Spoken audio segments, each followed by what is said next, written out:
ఏపీలో నేటి నుంచి ప్రజలకు ఉచితంగా ఇసుక, ఖర్చులు, సీనరేజ్ ఛార్జీలు మాత్రమే వసూలు. కొత్త విధానం అమలు చేస్తున్న ప్రభుత్వం.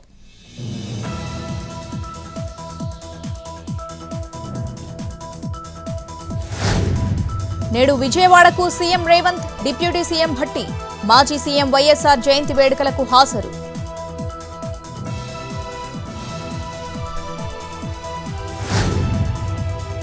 ఇవాళ పులివెందులలో వైఎస్ జయంతి వేడుకలు, హాజరవుతున్న మాజీ సీఎం వైఎస్ జగన్.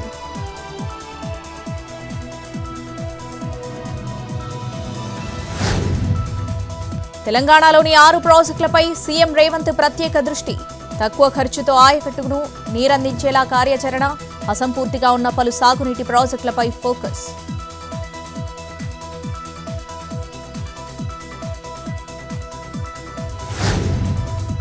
ఎన్టీఆర్ తెలుగుదేశం పార్టీని స్థాపించిందే తెలంగాణ గడ్డపై. తెలంగాణలో మళ్లీ టీడీపీ వికసిస్తుంది. హైదరాబాద్ ఎన్టీఆర్ భవన్లో చంద్రబాబు కీలక వ్యాఖ్యలు.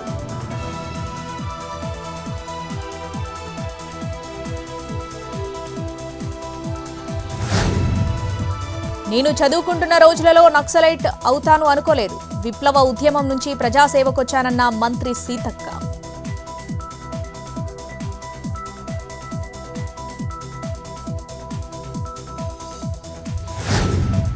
జగ్గయ్యపేట అల్ట్రాటెక్ సిమెంట్ కంపెనీ దగ్గర ఉద్రిక్తత. కంపెనీపై స్థానికుల రాళ్ల దాడి, అడ్డుకోబోయిన పోలీసులతో వాగ్వాదం.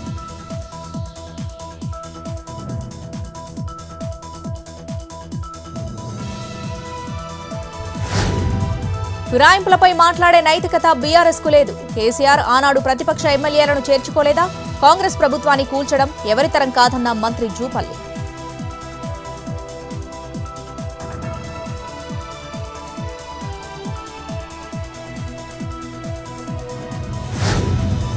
ఢిల్లీలో ఆప్ను తొక్కిపెట్టడమే మోదీ టార్గెట్. ప్రజల కోసం పనిచేస్తున్న వారిని ఏం చేయలేరు. కేజ్రీవాల్ ఎప్పటికైనా వస్తారన్న ఆప్ లీడర్.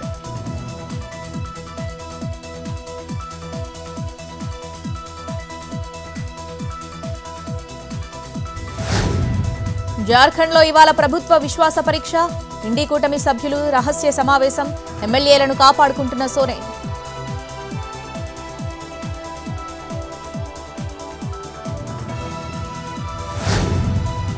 జార్ఖండ్ అసెంబ్లీలో త్వరలోనే బలం నిరూపించుకుంటా. జేఎంఎం ఎంపీలను కొనేందుకు చూస్తున్నారు. బడ్జెట్ సమావేశాలు నిర్వహిస్తామన్న సీఎం సోరెన్.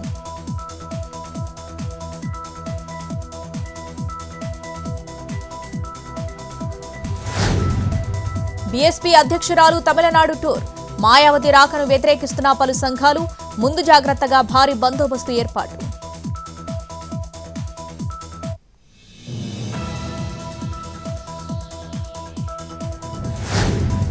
ఉత్తరాఖండ్ చంపావత్లోని నది ప్రవాహంలో చిక్కుకున్న 24 మంది. రెస్క్యూ ఆపరేషన్తో కాపాడిన ఎస్డీఆర్ఎఫ్ టీమ్స్.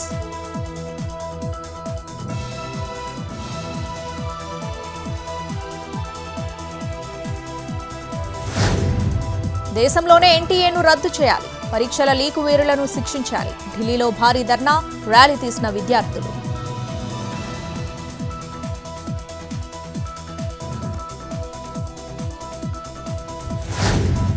కోల్కతాలో ఏకధాటిగా భారీ వర్షాలు. నగరంలో మునిగిపోయిన రోడ్లు, కాలనీలు. అధికారుల నిర్లక్ష్యంపై బాధితుల ఆగ్రహం.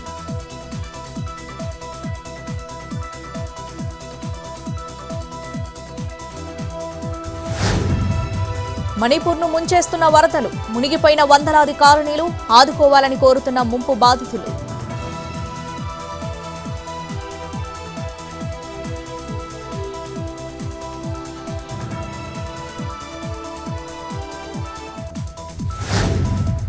ఇవాళ మణిపూర్కు రాహుల్ గాంధీ. జూన్ 6న జిరిబాంలో అల్లర్లు, గొడవలు జరిగిన ప్రాంతంలో బాధితులకు పరామర్శ.